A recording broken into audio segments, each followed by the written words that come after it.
Mis manos temblaban sobre el teclado helado. No era el frío cortante del aire acondicionado de esta oficina desierta, sino la magnitud del momento lo que me hacía sentirme tan pequeña. Afuera, la noche de la ciudad era un manto denso e indiferente. Pero aquí, dentro de este edificio de cristal de Grupo Zineth, el destino de cientos de familias pendía de un hilo, o para ser más precisos, de un código que solo yo conocía. Hace apenas 6 meses, esta empresa me había arrojado a la basura sin pestañear. Me habían considerado obsoleta, un riesgo de imagen. Mis canas, mis décadas de experiencia en contabilidad forense, eran para ellos un ancla, no una vela. Y ahora, irónicamente, su naufragio dependía de si yo estaba dispuesta a encender el faro que habían apagado. El monitor emitía un resplandor azul fantasmal sobre el rostro desencajado de don Ignacio, el dueño de Zineth. Un hombre que me había visto entrar a trabajar aquí cuando él apenas era un junio era inexperto. Estaba detrás de mí, silencioso, su desesperación palpable. Elena, susurró, y en ese tono no había rastro de la arrogancia empresarial que solía caracterizarlo. Solo miedo puro. Dime que aún recuerdas la secuencia. Dime que el secreto está intacto, el secreto. El mecanismo oculto de seguridad que diseñé hace 20 años para proteger los activos líquidos de la empresa en caso de un ataque de ingeniería social o una quiebra repentina. Ellos habían olvidado su existencia, o peor aún, habían asumido que la documentación estaba archivada en algún oscuro sótano digital. Pero la clave, la lave-maes, nunca estuvo en papel.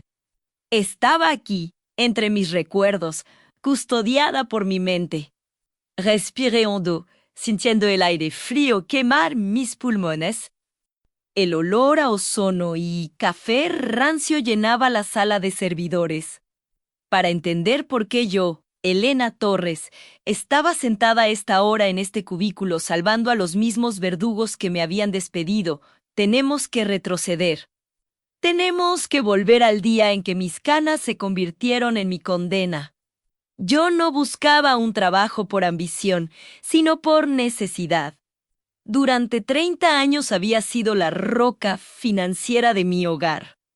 Después de la jubilación temprana de mi esposo debido a problemas de salud, el colchón financiero que creíamos tener se desvaneció entre gastos médicos y la inflación silenciosa que devora los ahorros. A mis 62 años, la idea de empezar de cero me aterraba, pero el miedo a no poder pagar las medicinas era mayor. Mi currículum era impecable.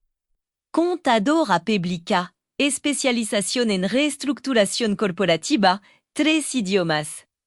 Un historial que debería haberme abierto puertas en cualquier compañía seria de esta ciudad. Pero la realidad me golpeó como un puñetazo frío. Recuerdo la entrevista con Mateo, el joven director de recursos humanos de Zineth, unos 20 años. Un traje demasiado ajustado y una sonrisa que parecía más una mueca ensayada. La oficina olía a colonia cara y a papel nuevo. Una ilusión de eficiencia que contrastaba con la podredumbre interna que yo sospechaba. Entregué mi carpeta. Mateo apenas deslizó sus ojos sobre la primera página, donde se resumían mis logros. Luego, alzó la vista y me analizó. No analizó mi intelecto, analizó mi envase. Señora Torres, comenzó, su voz modulada y artificial, como si estuviera leyendo de un teleprompter invisible. Su experiencia es, sin duda, considerable, única, incluso. Pero debo ser completamente transparente con usted, me tensé, sabía lo que venía. Siempre era lo mismo. El eufemismo corporativo para decir, usted es vieja y visiblemente anticuada, nuestra cultura es. Muy dinámica, continuó, gesticulando con las manos. Buscamos perfiles que se integren de manera orgánica con la imagen de innovación que proyectamos, piense en el entorno. Mucho networking, presencia constante en redes. Necesitamos a alguien que proyecte futuro. Me miró las sienes, no a mí o yo. Esas canas, que para mí eran medallas ganadas en 30 años de batallas financieras, para él eran polvo, vejez, un gasto innecesario en el departamento de cosméticos corporativos. Intenté argumentar con lógica que era mi único escudo. Señor Mateo, mi función es la gestión de riesgos y la auditoría interna.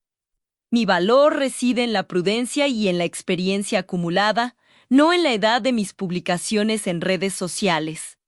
La sabiduría no caduca. Lo que usted está pidiendo es un modelo, no un gestor de crisis. Él sonrió, una sonrisa condescendiente que me hirió más que 1000 rechazos directos. Comprendo su punto, Elena, pero la imagen es parte del paquete. Honestamente, nos preocupa un poco. La proyección de la edad. Es un factor desequilibrante en un equipo tan joven desequilibrante. Esa palabra me quedó grabada. No era incompetente, era desequilibrante. Mi mera presencia perturbaba su espejismo de juventud eterna. Era un rechazo basado en la pura estética, una discriminación oculta bajo el manto de la cultura empresarial.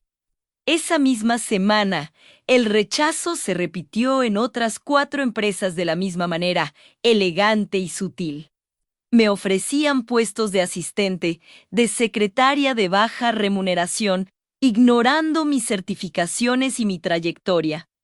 Era como si el mercado laboral hubiera declarado que, al llegar a cierta edad, el conocimiento acumulado se autodestruye. Aquí les pregunto a ustedes que me escuchan. ¿Alguna vez han sentido que su valor real queda oculto por algo tan superficial como la edad o el aspecto físico? Si la respuesta es sí, dejen la palabra resiliencia en los comentarios. Necesitamos recordarnos que el conocimiento no caduca y que nuestra fuerza reside en lo invisible. Yo volví a casa esa noche con el alma drenada. El olor a lluvia en la acera me trajo un recuerdo punzante de mi primer día de trabajo, hace décadas, cuando el mundo era una promesa brillante. Ahora, la promesa se había oxidado. Mi esposo, Fernando, me recibió en la puerta. Él est mis en clas, pero verlo preocupado triplicaba mi dolor. ¿Qué tal, mi amor? Preguntó, sin aliento, pues subir las escaleras ya le costaba. Le mentí, una mentira piadosa, habitual en esos meses bien Ferno. Muchas propuestas, solo tengo que seleccionar la mejor. Él me abrazó. Sentir su fragilidad me recordó por qué no podía rendirme. No era solo un trabajo, era la supervivencia. A la mañana siguiente, empecé una nueva estrategia. Decidí que, si no podía competir por edad, lo haría por bajo perfil. Empecé a buscar puestos de consultoría externa, trabajos por proyecto, donde mi rostro no fuera parte del marketing. Reduje mi tarifa a la mitad. Era humilante, pero profesor Tico. Necesitaba ingresos, no reconocimiento. Así fue como llegué a Industrias Cronos, una pequeña empresa de logística al borde del colapso. No tenían presupuesto para contratar a alguien con mi experiencia, pero estaban desesperados. El dueño, un hombre mayor y cansado llamado Ramiro, me recibió con una mirada de escepticismo mezclada con alivio. Elena, me dijo, mientras miraba mi currículum por segunda vez. No entiendo por qué alguien con su trayectoria está aquí. Con franqueza, mi empresa está en números rojos desde hace 18 meses. Esto es un barco que se hunde. Señor Ramiro, le respondí con firmeza. Precisamente por eso estoy aquí. Un barco que se hunde necesita a alguien que sepa tapar vías de agua y reestructurar el timón. Los números rojos no me asustan.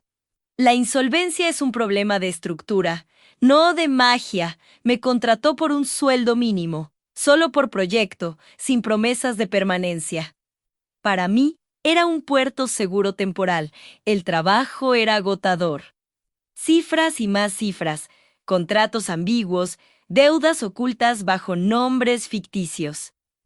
Pasé las siguientes semanas en un estado de concentración absoluta. El olor a papel viejo de Cronos era mi nuevo perfume. Ahí no importaban mis canas. Importaba que encontrara el hueco, la fisura que les permitía sangrar dinero y lo encontré. No era un error contable, era algo más complejo, más siniestro. Un lunes por la mañana, mientras revisaba una serie de transacciones sospechosas de una subsidiaria, noté un patrón. Una serie de transferencias a una cuenta offshore cuyo origen era imposible de rastrear. Lo que era un problema de flujo de caja se reveló como un posible fraude sistemático, diseñado para vaciar la empresa lentamente. Llamé a Ramiro a mi cubículo improvisado, donde la luz fluorescente parpadeaba sin descanso. Ramiro, le dije, señalando los extractos. Esto no es mala gestión. Es robo. Pero el sistema está diseñado para que parezca que el dinero simplemente se evapora en pérdidas operativas. Ramiro palideció. Me contó entonces que esa cuenta, ese sistema de desvío, había sido diseñado por un consultor externo muy prestigioso que había trabajado para Zenith, mi antigua empleadora. El consultor, al parecer, no solo había saqueado Cronos, sino que también había dejado un rastro de destrucción en otras empresas de la competencia. La ironía me golpeó fuerte. Yo, la rechazada. Había descubierto un mecanismo de fraude cuyo creador había sido lo suficientemente joven y dinámico como para ser contratado en la élite. Mi trabajo con Ramiro terminó en éxito. No solo identificamos la fuente del desongri, sino que logramos recuperar una parte significativa de los fondos al cerrar legalmente las subsidiarias fantasma. Cronos sobrevivió, aunque maltrecho. Me despedí de Ramiro. Me agradeció con lágrimas en los ojos y me ofreció una referencia que describía mi habilidad como sobrenatural. Yo sonreí, porque lo sobrenatural era solo experiencia ignorada. Pero la necesidad seguía apremiando. Mis ingresos de Cronos solo me habían dado un respiro de 3 meses. La búsqueda de empleo se reinició, más dura aún, más desesperada. Y entonces sucedió. Recibí una llamada. No era de recursos humanos. Era una voz grave, profunda, que no pude reconocer al principio. Elena Torres. Necesito reunirme con usted. Urgente, es sobre grupo. Inés, mi corazón dio un vuelco, Zineth, el lugar donde mis canas habían sido motivo de desprecio. La reunión se concertó en un café anónimo, lejos de las torres corporativas. Cuando llegué, me encontré con 2 hombres, un abogado corporativo y, para mi absoluta sorpresa, don Ignacio, el dueño de Zineth. El mismo hombre que había validado mi rechazo. Don Ignacio no llevaba su habitual traje de 3 piezas. Estaba visiblemente demacrado. Parecía haber envejecido 10 años en los 6 meses transcurridos desde mi entrevista. Elena, dijo, sin preámbulos. No tenemos tiempo para rodeos ni para disculpas. Sé que fui un idiota al permitir que Mateo te rechazara. Sé que fuimos ciegos, le serví un poco de café, manteniendo una distancia profesional fría. ¿A qué se debe este encuentro, don Ignacio? Inés se está desmoronando, soltó el abogado. Hemos sido víctimas de un ataque devastador. No es un hackeo externo. Es un fraude interno masivo, diseñado para desaparecer nuestra liquidez en menos de una semana. Me explicaron que el mismo consultor que había estado cerca de hundir. Cronos había trabajado para Zid. Había tenido acceso total a sus sistemas y había creado una red aún más sofisticada de desvío de fondos. La empresa estaba en bancarrota técnica y el tiempo se agotaba. ¿Y qué tiene que ver esto conmigo? Pregunté, aunque ya lo sospechaba. Usted es la única que ha descifrado su modus operandi antes.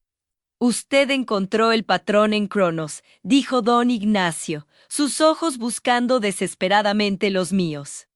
Pero hay algo más, algo que solo usted sabe. El abogado deslizó una carpeta sobre la mesa.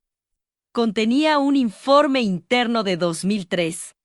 Cuando yo trabajaba como jefa de sistemas de seguridad financiera de la empresa, antes de que el joven Mateo naciera. En 2003, usted diseñó un mecanismo de emergencia. Un código fantasma que permitía congelar activos críticos en caso de un desastre inminente, aislado de cualquier red externa. El sistema se llamó Arca de Noé. Solo operaba con una secuencia manual específica que usted desarrolló. Me sentí invadida por una extraña mezcla de triunfo amargo y terror. Había olvidado el Arca de Noé. Lo había diseñado para un escenario apocalíptico que creí que nunca llegaría. El manual de operaciones fue destruido en una inundación en el sótano hace años, continuó don Ignacio. No queda registro. Si ese consultor activa hoy el último desvío de fondos que tiene planeado, mañana la bolsa nos pulverizará. Necesitamos la secuencia. Elena, me ofrecieron lo impensable, el puesto de directora ejecutiva de riesgos. Un salario astronómico y plenos poderes para reestructurar la empresa si lograba activar el sistema antes del amanecer. Pero mi resentimiento era profundo. Esto era más que dinero, era un acto de justicia poética. ¿Debía salvar a la empresa que me había humillado y condenado por mi edad? ¿O debía dejarlos caer, permitiendo que la estupidez y la superficialidad corporativa se castigaran a sí mismas? Si ustedes están pasando por un momento de gran injusticia, den un like, compartan este video, sepan que su dolor no es invisible.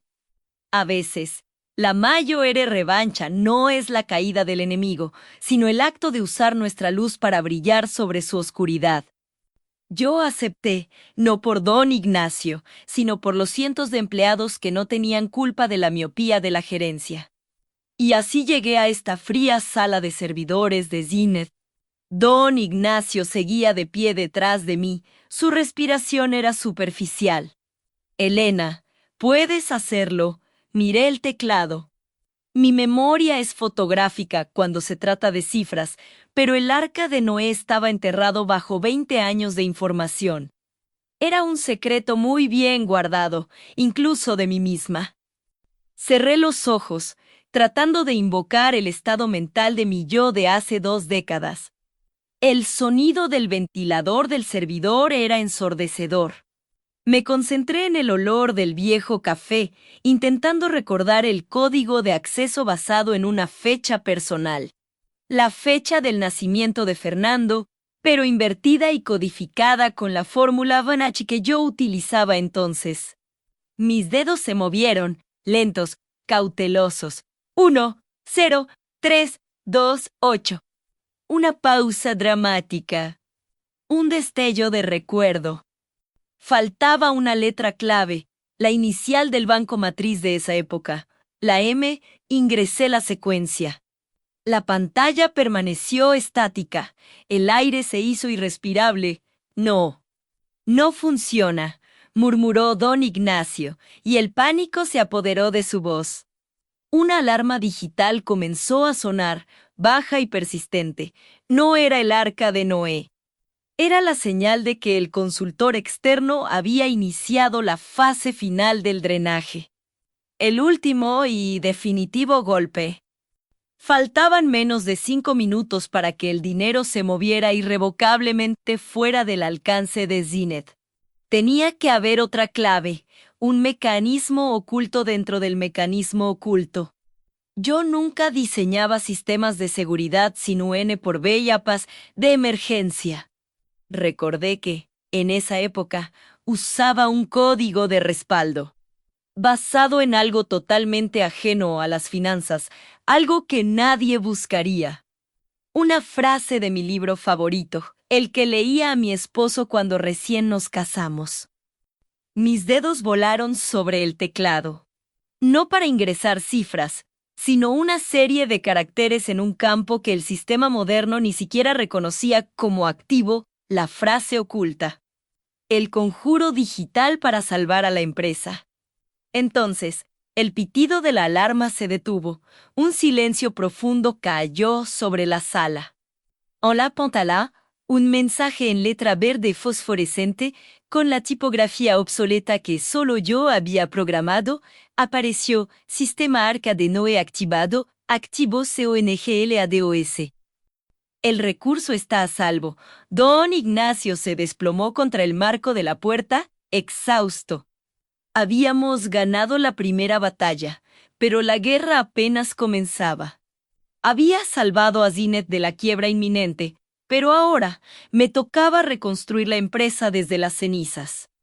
Y para eso, necesitaba no solo inteligencia, sino también enfrentarme a todos los jóvenes, como Mateo, que aún habitaban esta torre de cristal, dispuestos a sabotear mi ascenso. La verdadera jornada, la de la venganza silenciosa y la reestructuración radical, apenas estaba por comenzar.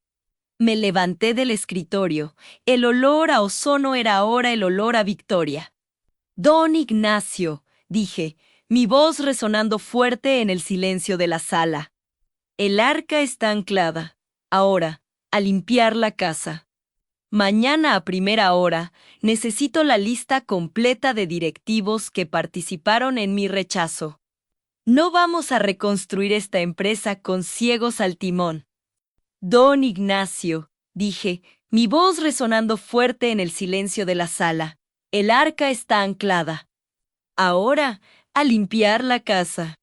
Mañana a primera hora, necesito la lista completa de directivos que participaron en mi rechazo. No vamos a reconstruir esta empresa con ciegos al timón. Ignacio, el CEO. Un hombre que parecía haber envejecido 10 años en las últimas 2 horas, se desplomó en su silla. Su rostro, antes arrogante y teñido de un bronceado artificial, era ahora una paleta de grises. Había visto la muerte corporativa y eso lo había quebrado. Él.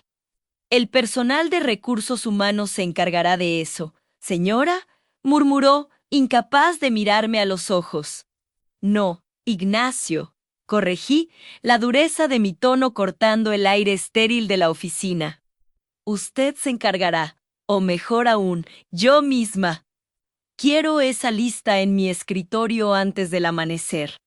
Pero la lista no es solo de los que me rechazaron por mi edad o por mis canas. La lista es de todos los que permitieron que Zinnet se pudriera por dentro. Maquillando balances y persiguiendo la estética sobre la eficiencia, mi primer acto de reestructuración fue la instalación de una oficina improvisada en el ala ejecutiva, justo enfrente de la sala de reuniones donde Mateo y su cohorte solían celebrar sus victorias vacías. Era un movimiento territorial, una declaración de guerra silenciosa.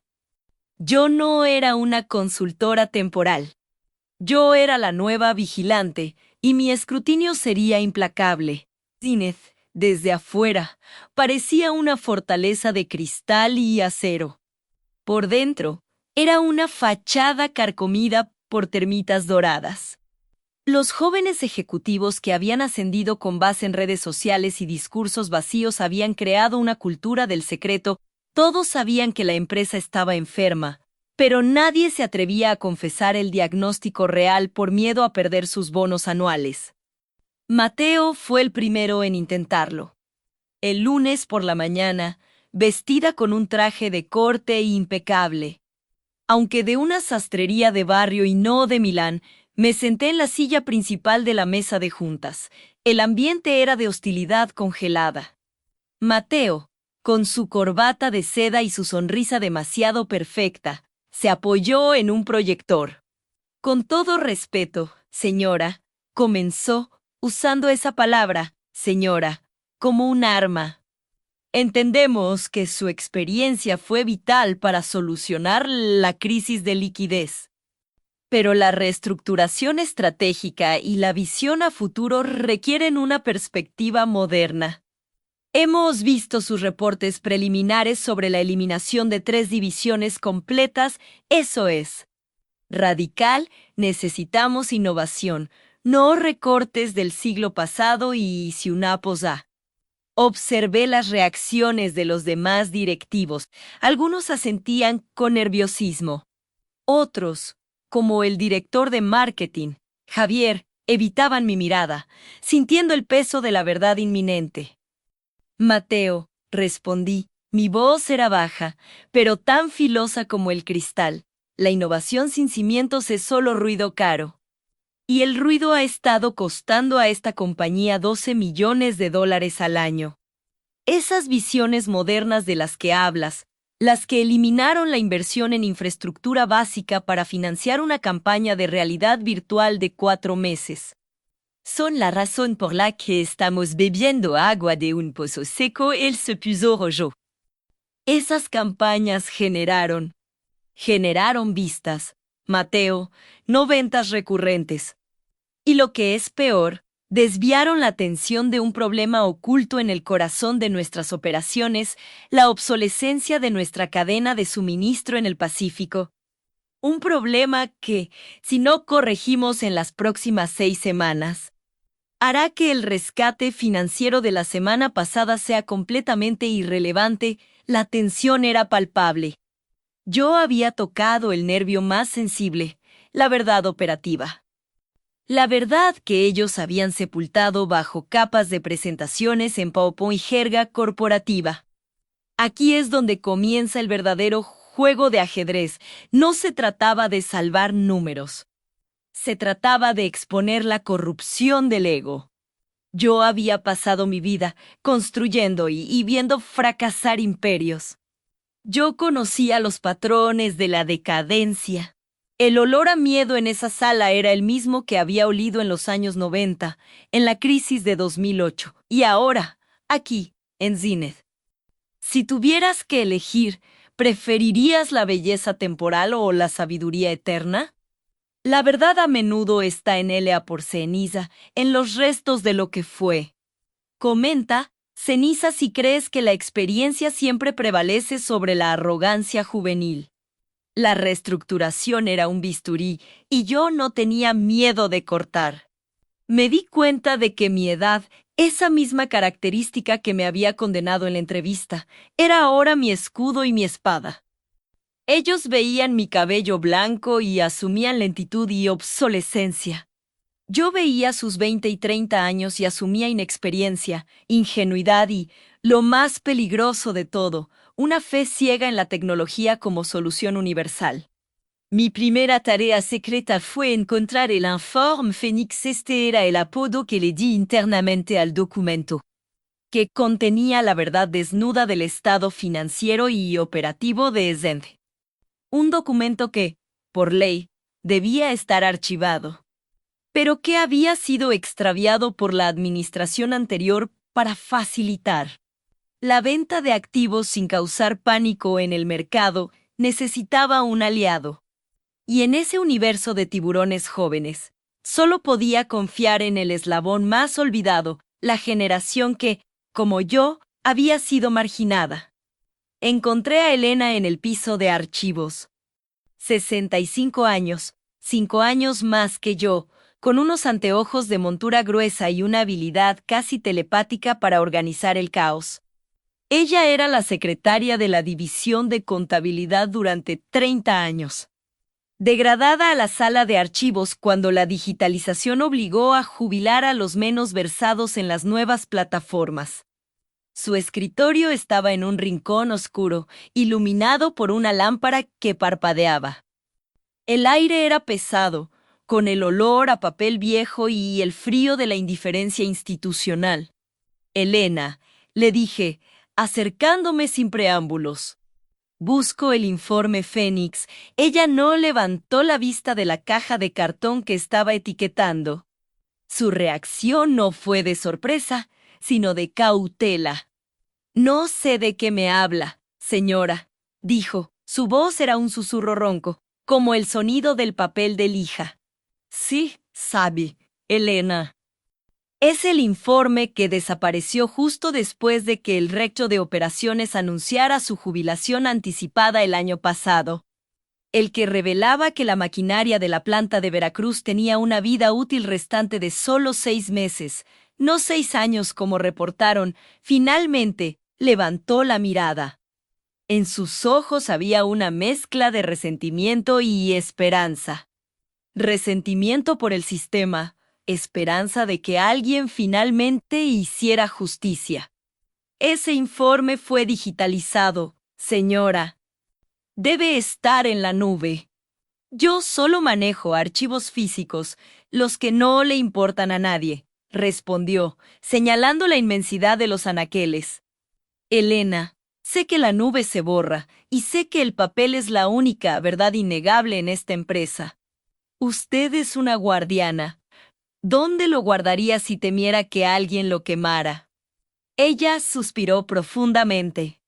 La lealtad a la empresa era un concepto abstracto para ella, pero la lealtad a la verdad era su religión. Hay un lugar, concedió, bajando aún más la voz, que nadie revisa, una caja marcada como manuales de impresora de 1998 minutos. La ironía siempre es el mejor escondite, señora. Nadie en esta oficina sabe que es una impresora de 1990. Pasamos las siguientes 3 horas bajo la única luz parpadeante, buscando esa caja. Cuando la encontramos, el polvo era tan espeso que parecía nieve gris. Dentro, bajo manuales obsoletos y cables enredados, estaba el informe Fénix. No era un archivo digital perfecto. Eran copias a carbón con notas escritas a mano y garabatos de auditoría. Eran el alma operativa de Zenith, revelando años de negligencia intencional. Con el informe Fénix en mi poder, regresé a la batalla campal en el ala ejecutiva. Sabía que Mateo no se quedaría quieto. Él representaba la última resistencia de la mediocridad protegida. 2 días después, sucedió la primera puñalada por la espalda. Habíamos programado una reunión crucial con el Sindicato de Trabajadores de la planta de Veracruz para negociar la transición de la maquinaria antigua a la nueva. Una negociación delicada que requería tacto. A las 3 de la mañana, recibí un correo electrónico anónimo informándome de que Mateo había renegociado el horario de la reunión para las 8 am, una hora que sabía que era imposible para mí, ya que tenía otra reunión de emergencia con el banco de inversiones que no podía cancelar. Era una trampa sencilla pero efectiva. Si yo faltaba a la reunión con el sindicato, Mateo asumiría el liderazgo. Se presentaría como el Salvador y me deslegitimaría ante los trabajadores, alegando que la vieja guardia no entendía las sensibilidades laborales. Pero yo había previsto la posibilidad de estas artimañas. Los ejecutivos jóvenes, en su afán por demostrar su ingenio, siempre optan por la solución más obvia y más rastrera. A las 7:30 am, cuando Mateo se dirigía a la sala de juntas, sonriente, convencido de que su jugada maestra había funcionado, lo intercepté. Buenos días, Mateo, lo saludé, bloqueando su paso. Su sonrisa se congeló. Señora, pensé que no llegaría. La reunión con el sindicato es crucial.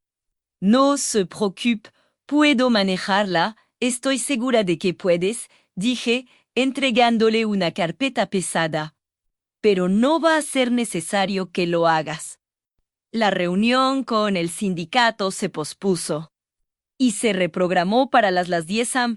Mateo abrió la carpeta y su rostro se tornó blanco. Dentro no había solo un memorándum de cambio de horario, sino copias ampliadas de correos electrónicos.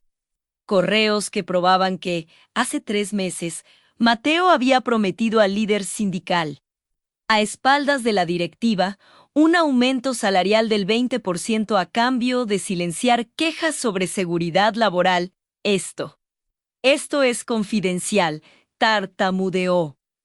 Es la verdad, Mateo, le devolví, mi tono frío y autoritario. Y la verdad tiene una forma de salir a la luz cuando se la entierra bajo demasiadas mentiras. Yo no falté a la reunión. Usted la saboteó al hacer promesas que esta empresa no puede cumplir sin ir a la quiebra total. Usted es un riesgo. Un riesgo de imagen, un riesgo financiero y, francamente, un riesgo de integridad. Había usado mi experiencia para ir un paso por delante. Sabía que un ejecutivo en pánico siempre intenta comprar el silencio. Gracias al informe Fénix, que me había dado una visión retrospectiva de todos los compromisos financieros ocultos. Había descubierto el acuerdo secreto de Mateo, lo observé mientras su carrera se desmoronaba en sus manos. No hice nada ilegal, siseó, aferrándose a la última rama de su dignidad. No, hiciste algo mucho peor, fuiste incompetente y deshonesto. Y en el mundo real, Mateo, la incompetencia es más mortal que cualquier delito ese día. La reestructuración radical obtuvo su primera víctima pública. Mateo fue despedido no por sus canas o su falta de juventud, sino por su demostrada incapacidad para ser honesto con la compañía y consigo mismo. Su expulsión fue un mensaje escalofriante para el resto del ala ejecutiva. La vigilante había llegado y no perdonaba. Sentir el miedo en el aire era satisfactorio, sí, pero también revelaba una profunda tristeza. La tristeza de una cultura corporativa que había valorado más el espectáculo que la sustancia, y que había castigado a la experiencia por ser demasiado cara y demasiado honesta. Si alguna vez te han juzgado por tu apariencia o tu edad, si te han dicho que eres obsoleto, siéntete fuerte. Deja un corazón azul en los comentarios. Estamos aquí para quienes luchan en silencio contra el prejuicio. La partida de Mateo dejó un vacío, pero también una gran desconfianza entre los que quedaban. Empezaron a cuestionar sus propios movimientos, a revisar sus archivos, a esconder sus secretos. Esto me dio el tiempo que necesitaba para implementar mi plan de saneamiento total. Mi estrategia no era solo de recortes. Era de reingeniería de la lealtad. Necesitaba gente que entendiera el valor de la resiliencia. Me enfoqué en la recontratación de personal que había sido despedido injustamente en la ola de modernización de los últimos 5 años. Mi lista de ejecutivos rechazados que me había pasado don Ignacio era ahora la base de mi nuevo equipo. Llamé a ingenieros retirados, a contadores con décadas de experiencia, a especialistas en logística que habían sido reemplazados por algoritmos baratos. Inet pasó de ser un faro de juventud y frivolidad a una oficina de trabajo serio, poblada por hombres y mujeres con arrugas de sabiduría y canas de batalla. Pero la batalla con Mateo había sido solo el aperitivo. El verdadero desafío vino del exterior, de la fuente de la crisis financiera original, el misterioso Fondo Cíclope. El Fondo Cíclope era la entidad de capital privado que había estado comprando silenciosamente las acciones de Zineb, esperando su colapso total para adquirirla por una fracción de su valor. Mi rescate de última hora había arruinado sus planes. Y el Cíclope no iba a perdonar mi injerencia. Una semana después del despido de Mateo, fue golpeada por un ataque cibernético masivo. No era solo un hackeo. Era un borrado quirúrgico y malintencionado. Se enfocaron en la base de datos de clientes más grande y más antigua de la compañía, borrando décadas de historial de pedidos, contactos y credibilidad. Fue un golpe dirigido directamente a mi corazón operativo. Sin esa base de datos, la empresa quedaría paralizada en logística y ventas.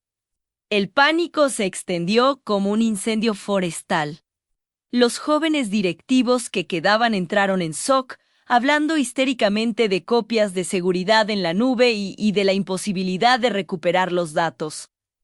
Pero yo sabía que los sistemas de seguridad de las grandes corporaciones siempre tienen un punto ciego. Y ese punto ciego, el que los jóvenes nunca miran, es el sistema antiguo, el sistema de respaldo que se creía obsoleto. Tranquilos, dije, cortando el caos. Mi calma era una manta en medio de la tormenta. No busquen en los servidores de la última generación. Busquen en la bóveda de datos que Zenith usaba antes de 2010, el arca de papel. Todos me miraron como si estuviera loca. Arca de papel. Cuando se hace una migración de datos tan masiva como la que se hizo en 2012, siempre queda una copia de seguridad física fuera de línea, por protocolo, almacenada en discos ópticos o cintas magnéticas, expliqué. Una que la nueva generación considera innecesaria y que el ciberataque no puede tocar. La Mea Elena, la guardiana de los archivos, que ahora era mi jefa de recuperación de datos. Elena, necesito la bóveda de datos de la predigitalización. ¿Dónde está? En el subsuelo 5. Señora. ¿La llaman la nevera? Nadie entra ahí. Tiene 100 años de polvo, respondió Elena, con una sonrisa que denotaba que este era su momento. Descendimos a la nevera. Era un sótano frío y húmedo, diseñado para proteger físicamente los datos de incendios o inundaciones. El aire era pesado, cargado de la historia olvidada de la compañía. Era un contraste brutal con el cristal brillante de arriba. Allí, entre cajas de cintas magnéticas que parecían reliquias de otra civilización, encontramos la copia de seguridad.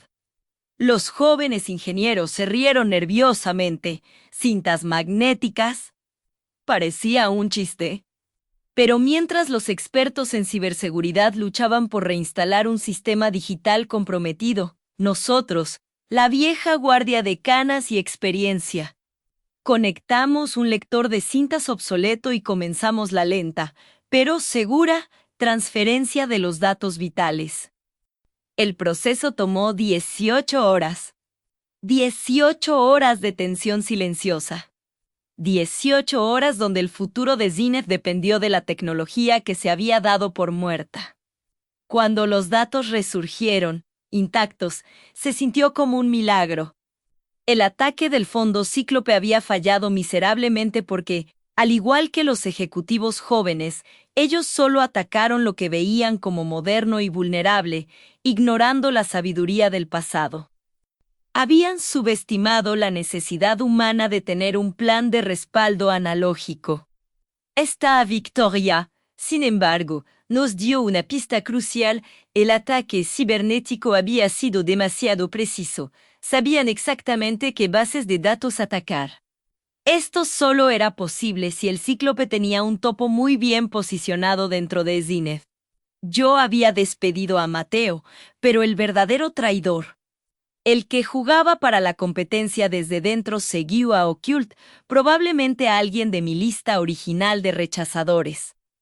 La búsqueda de este traidor me llevó a la oficina de Javier, el director de marketing que había evitado mi mirada durante la reunión. Javier era el último de la generación Melev que quedaba con verdadero poder. Él era el puente entre la vieja administración corrupta y la nueva, y su lealtad era ambigua. Decidí ponerle una trampa. Necesitaba averiguar quién estaba filtrando información sobre nuestras vulnerabilidades internas al cíclope. Sabía que la información más sensible de la empresa era la estrategia de precios para el próximo trimestre, que determinaría si lográbamos pagar a tiempo la deuda de emergencia. Convoqué a Javier a una reunión privada. Le entregué un documento sellado. Javier, le dije con seriedad, esto contiene el plan de precios estratégico. Es de máxima seguridad. Solo usted, Ignacio y yo tenemos conocimiento de esto. Lo ocultaremos hasta la reunión final. Pero el plan de precios que le entregué era falso. Una estrategia de señuelo con precios absurdamente bajos, diseñada para que cualquier competidor que lo viera pensara que Zenith estaba en desesperación total y tratando de liquidar su inventario. Ahora, solo teníamos que esperar. Si el fondo Cíclope reaccionaba en el mercado con base en esta información falsa, sabríamos que Javier era nuestro topo. Mi vida se había convertido en un juego constante de estrategias encubiertas. Ya no era solo una reestructuradora. Era una detective corporativa, una espía, la última línea de defensa contra aquellos que querían desmantelar la empresa por lucro personal. A veces me sentaba en mi escritorio a medianoche, con el olor a ozono del viejo equipo de recuperación de datos aún flotando en el aire, y me preguntaba, ¿por qué hacía esto? No era por el dinero. Era por la dignidad de todos aquellos que han sido descartados.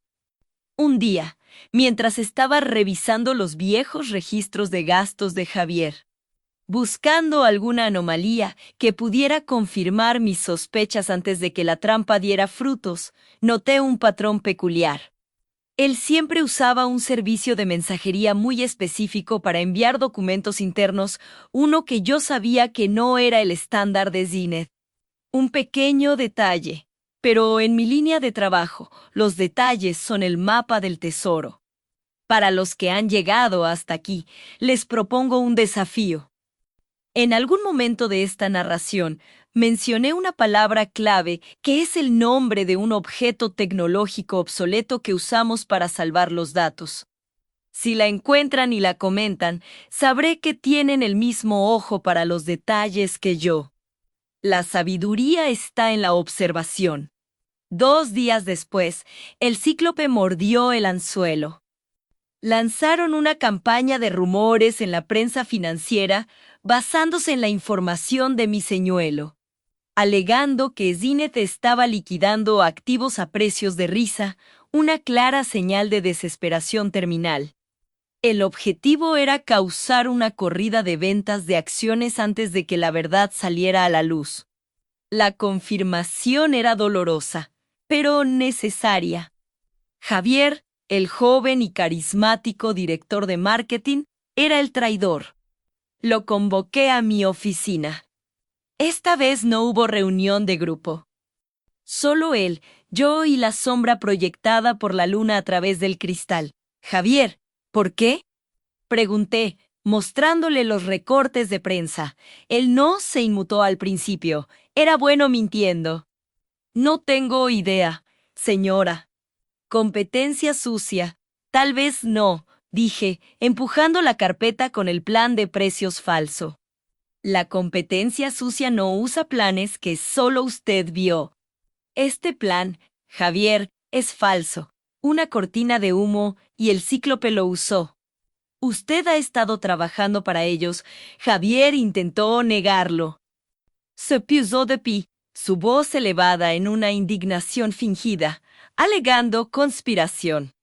Pero yo había aprendido con los años que el arma más potente contra el mentiroso no es la acusación, sino la evidencia física.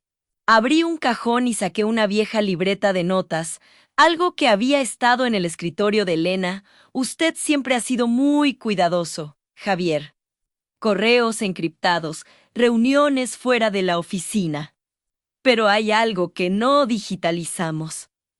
El recibo del servicio de mensajería que usted usó el día que me envió la información falsa, le mostré el recibo. No solo el costo era exorbitante para un simple envío local, sino que la dirección de destino era una oficina postal en las Islas Caimán. Una dirección conocida por ser el buzón de correo del fondo Cíclope. El silencio fue total. Javier se derrumbó. Me prometieron un puesto, señora. Me prometieron que esta empresa iba a caer de todos modos. Que yo sería parte de la nueva estructura, que me darían la oportunidad de crecer. ¿Y a qué costo, Javier? ¿Al costo de la lealtad y la ética? La verdadera oportunidad de crecer no es traicionar a los que confían en ti, sino construir algo sólido, Pero eso requiere paciencia. Algo que tu generación no parece valorar, la eliminación de Javier fue el último paso en la limpieza interna. El arca estaba anclada a la casa limpia. Pero el enemigo, el cíclope, seguía ahí fuera, más enfurecido que nunca. Había salvado a Zineth de la autodestrucción, pero ahora me tocaba enfrentarme a la amenaza externa, una que no usaba correos electrónicos sino poder económico puro. La verdadera prueba de fuego, la que determinaría si mis canas y mi experiencia serían suficientes para repeler a un depredador financiero global, apenas estaba por comenzar. Me preparé para el siguiente movimiento, sabiendo que el cíclope venía por mí. Y esta vez no venía a comprar la empresa. Venía a destruirla. Fin de la... Me preparé para el siguiente movimiento, sabiendo que el cíclope venía por mí, y esta vez no venía a comprar la empresa, venía a destruirla. El aire en Zineth se hizo pesado, denso como la bruma del amanecer. La calma posterior a la salida de Javier no duró ni 24 horas. El cíclope no era sutil. Atacaba donde más dolía, el flujo de caja.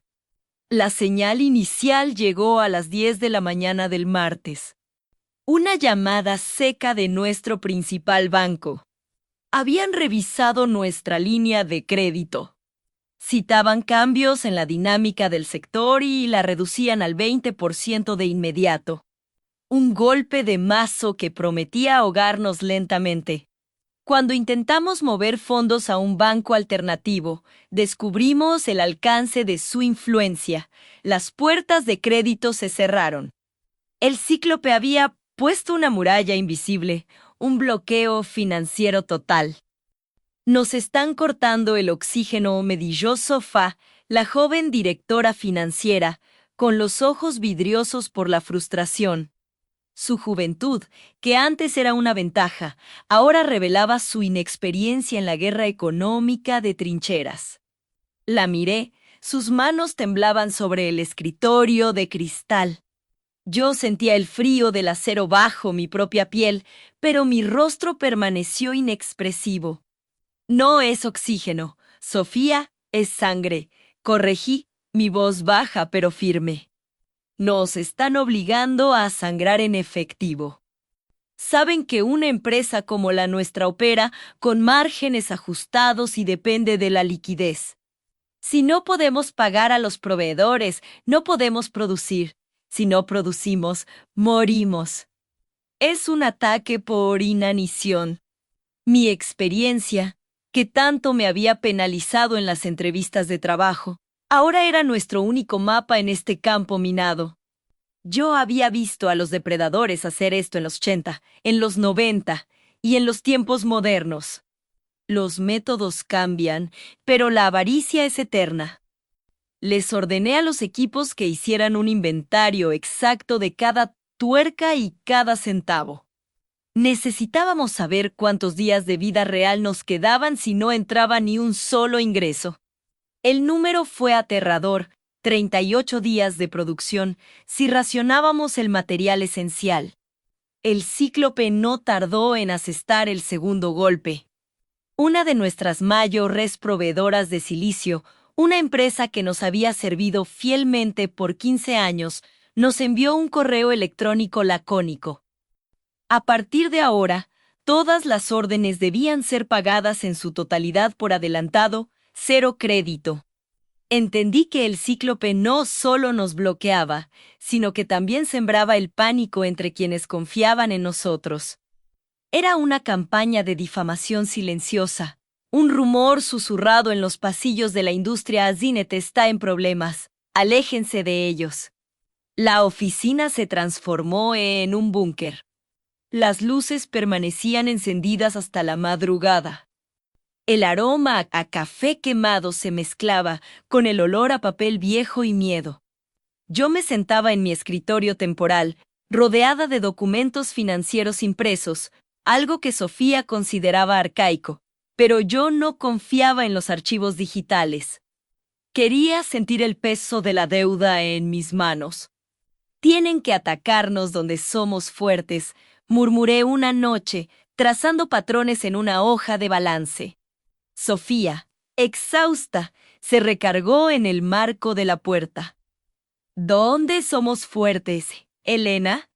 Todos los números están en rojo. Somos fuertes donde ellos son lentos, respondí sin mirarla. El cíclope es una entidad gigantesca, moderna, ágil en la adquisición, pero lenta en el contacto humano. Se alimentan de algoritmos. Nosotros tenemos memoria, ella esperó. Sabía que venía algo que la lógica de la escuela de negocios no cubría. Ellos creen que al cortar el suministro, nos obligan a rendirnos. Están apostando a que yo, una mujer de mi edad, sin acceso a los circuitos de capital fresco de Wall Street, no tenga una respuesta. Se equivocan, mi estrategia no podía ser reactiva. Si ellos esperaban que yo gastara nuestros escasos recursos en pagar intereses exorbitantes para sobrevivir, estaban en lo cierto, así que haría lo contrario.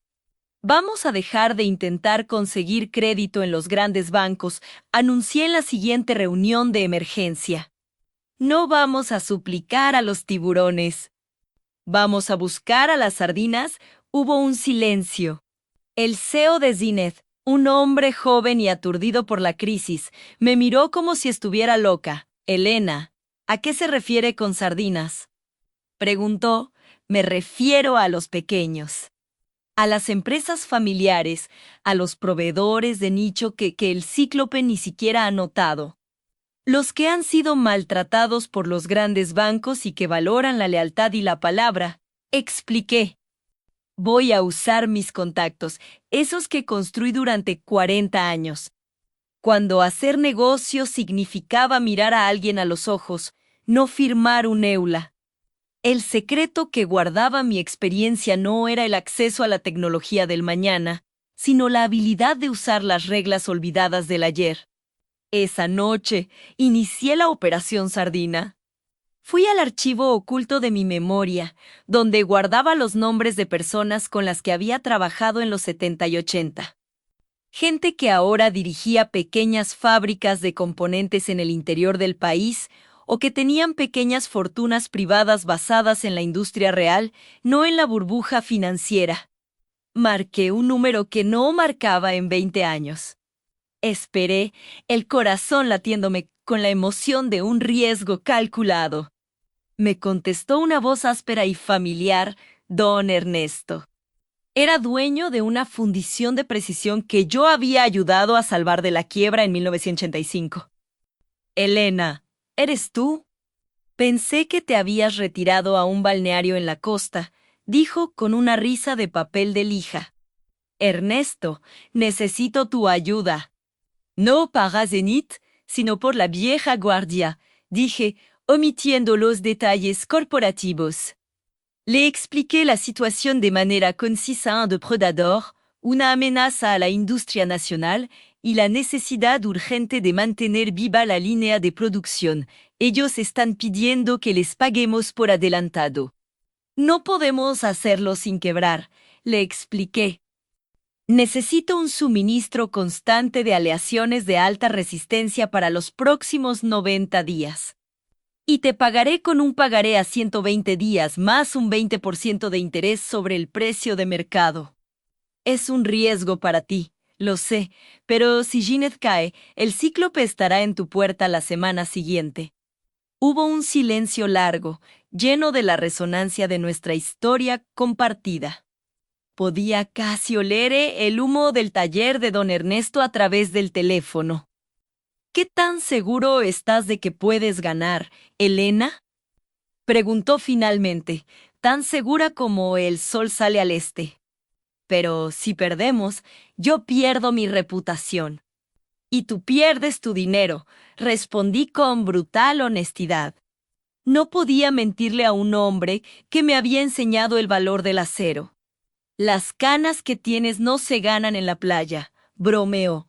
Te envío la primera remesa mañana. Pero quiero ese contrato redactado por duplicado. Un abrazo, Elena. Y diles a esos muchos de traje que todavía queda algo de fuego en el horno. Corté la llamada y sentí un alivio que me hizo tambalearme. Había conseguido 30 días de respiro, no con una inyección de capital, sino con un acto de fe.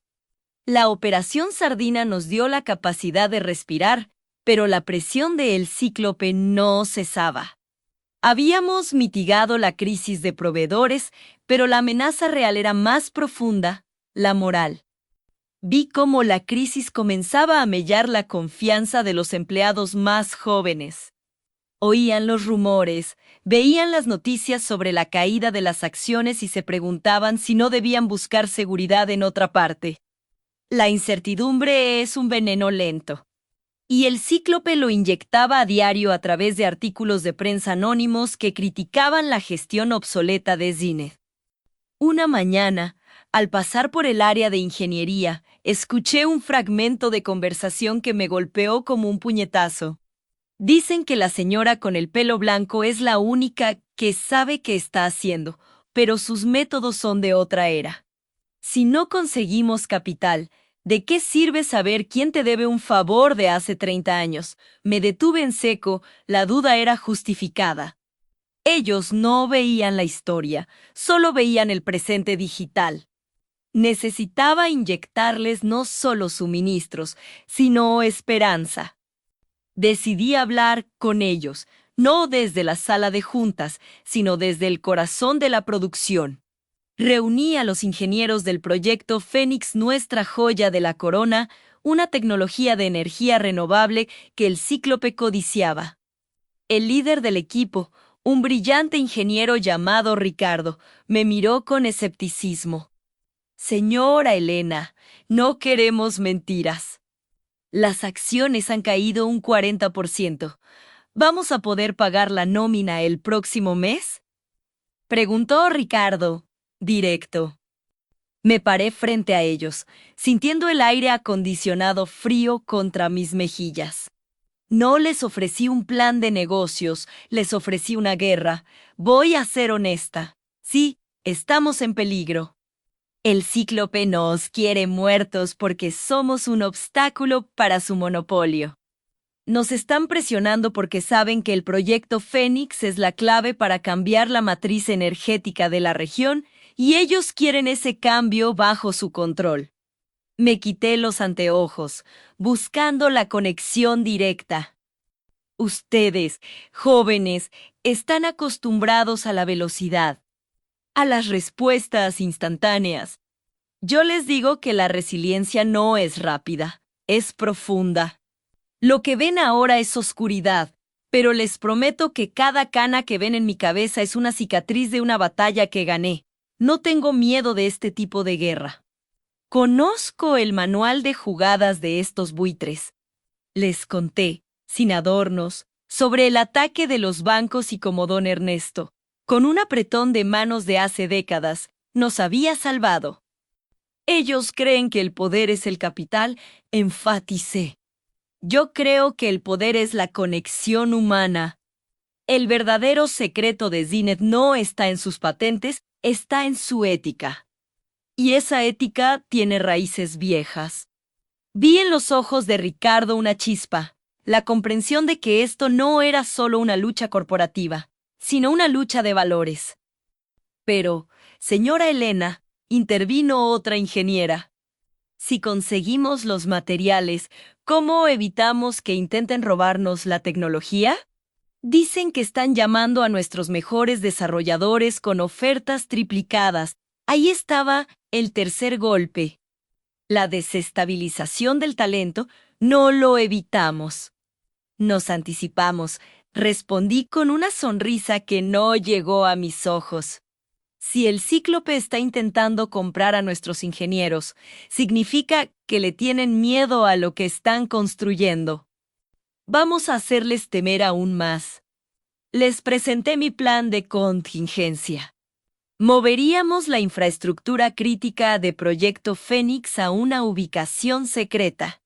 No a un servidor en la nube, sino a un lugar físico, seguro, desconectado de la red principal de Zinnet. Necesito que trabajen no solo como ingenieros, sino como guardianes, por la noche, en turnos rotativos. Este proyecto debe volverse invisible para el mundo exterior. Un fantasma digital. ¿Quién está conmigo en esta misión oculta? Ricardo fue el primero en asentir. La sala entera respondió. Había pasado de la defensiva a la ofensiva moral. En ese momento de conexión, sentí la obligación de extenderme hacia aquellos que quizás estaban pasando por situaciones similares. Aquellos que sienten que el mundo les está cerrando las puertas por su edad, por su apariencia o simplemente por ser diferentes. Si alguna vez has sentido que tu experiencia es vista como una carga en lugar de una ventaja, si has tenido que luchar para que te tomen en serio después de los 50, sabes lo que se siente que te roben la voz. Si estás pasando por algo así ahora mismo, sé que no estás solo.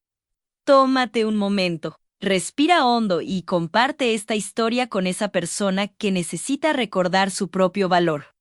Si te identificas con esta lucha por la dignidad, comenta abajo la palabra raíces. Necesitamos recordarle al mundo que las bases sólidas vienen de la historia, no solo del mañana fugaz. Con la moral del equipo parcialmente restaurada, pudimos enfocarnos en la defensa técnica del proyecto Fénix, creamos la sala de guerra. Un pequeño cuarto de conferencias sin ventanas que convertimos en nuestro centro de operaciones. Allí, monitoreábamos los movimientos del Cíclope. No solo estaban intentando comprar talento, sino que también estaban analizando nuestros patrones de comunicación para detectar fugas de información sensible. Sofía, ¿qué es lo más valioso que tenemos ahora, aparte de la gente y la tecnología? Pregunté una tarde, el mapa de riesgo extendido sobre la mesa. El tiempo, Elena, nos están quitando el tiempo, dijo Sofía, señalando la curva de liquidez. Incorrecto, dije, moviendo un marcador. Lo más valioso que tenemos es lo que no saben que tenemos. El Cíclope operaba con la presunción de que la experiencia de Zenith se basaba únicamente en sus activos recientes. Pero mis años me habían enseñado que en el mundo de los negocios siempre hay un as bajo la manga. Un fondo de emergencia secreto, un activo infravalorado que solo el tiempo sabe dónde buscar. Comencé a rastrear las propiedades de la empresa, no las que estaban en el balance general moderno, sino aquellas adquiridas en los años 70. Encontré una pequeña subsidiaria casi olvidada, dedicada a la investigación de materiales compuestos de baja densidad. Era un cementerio de proyectos fallidos. Sin embargo, en 1982, esa subsidiaria había comprado una pequeña parcela de tierra en las afueras de la ciudad.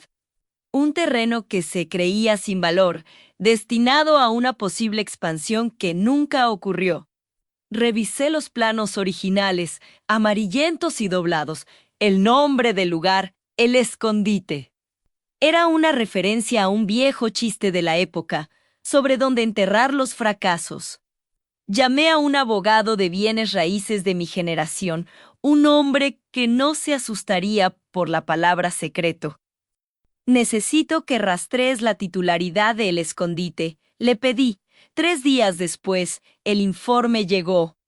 La parcela había sido olvidada en una transferencia corporativa y mantenía un estatus de propiedad sin grabar. Completamente separada de las finanzas actuales de Zenith, pero eso no era lo importante. Lo importante era su ubicación. En los últimos 40 años, la ciudad se había expandido. El Escondite, antes un páramo, ahora colindaba con el desarrollo de un nuevo centro tecnológico gubernamental. Su valor se había disparado al cielo. Dios mío, susurró Sofía al ver los números, esto vale 100 veces lo que está en los libros. Esto, dije, señalando el punto en el mapa, no es solo tierra. Es nuestra munición. Es el capital que el Cíclope nunca rastreará porque se basa en la historia corporativa, no en el valor de mercado actual. Era nuestro fondo de guerra oculto, pero usarlo significaría venderlo a precio de oro, lo que revelaría nuestra mano a el Cíclope. Necesitábamos que nos diera tiempo sin venderlo. Mi plan era simple, lo hipotecaríamos, pero no en un banco tradicional.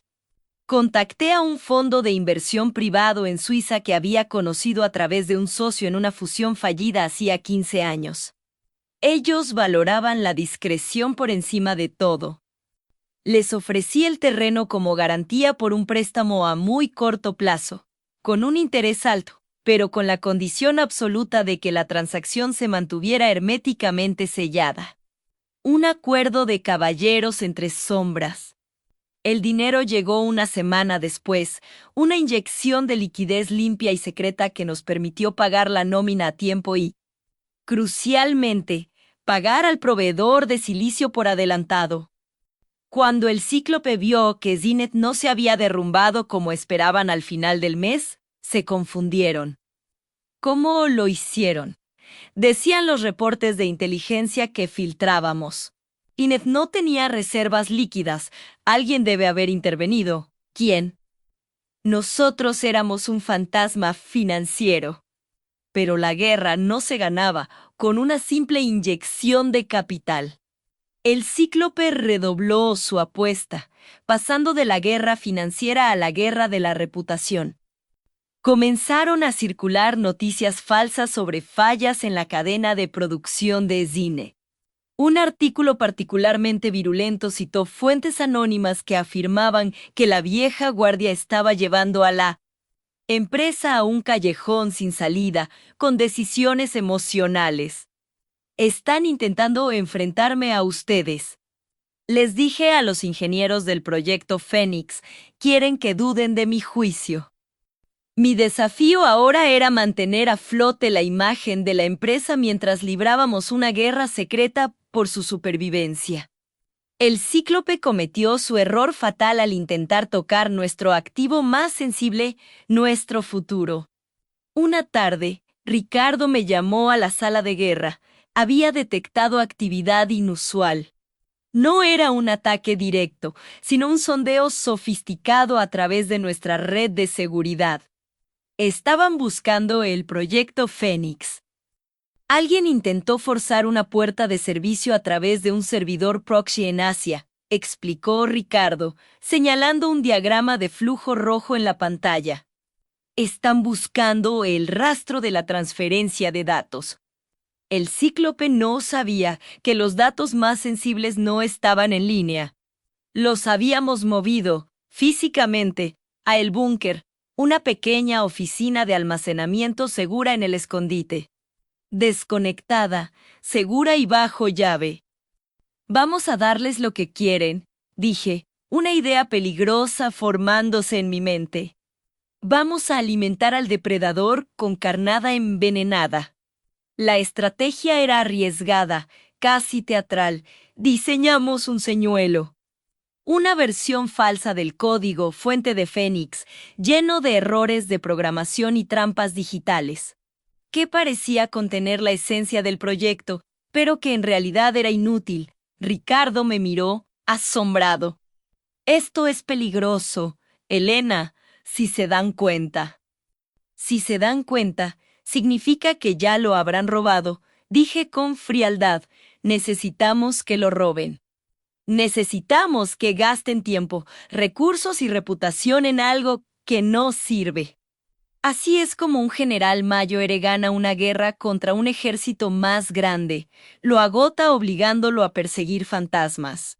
Durante las siguientes 48 horas, Sofía se encargó de crear un rastro digital débil que condujera al código señuelo. Yo me encargué de la distracción externa. Filtramos intencionalmente la noticia de que Zenith estaba a punto de anunciar una gran innovación en una conferencia técnica menor. El lugar exacto donde un topo del Cíclope estaría esperando. El día de la conferencia, la tensión en la sala de guerra era palpable. Ricardo y su equipo monitoreaban la actividad de los servidores. El señuelo estaba listo, exactamente a las 10:30 de la mañana. Mientras el CEO de Zenith daba un discurso insípido sobre la ética en la innovación, la alarma saltó.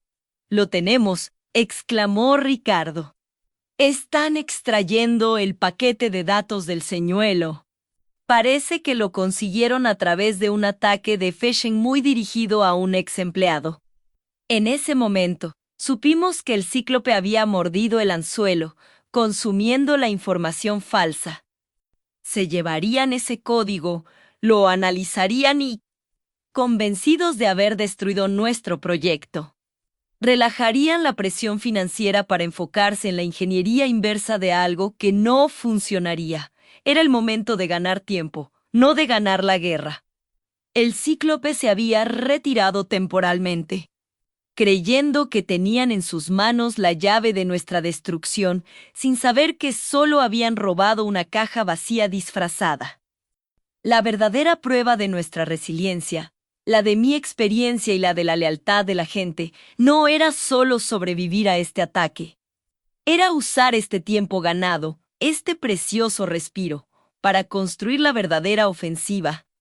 Una ofensiva basada en lo que el cíclope nunca podría robar, la conexión inquebrantable entre el conocimiento profundo del pasado y la visión clara del futuro. Y para lograrlo, primero tendría que enfrentarme a mi mayor obstáculo, la propia gente de Zenith, a quienes pronto tendría que pedir un sacrificio que pondría a prueba su fe en mis canas. Pero ese riesgo lo vala todo.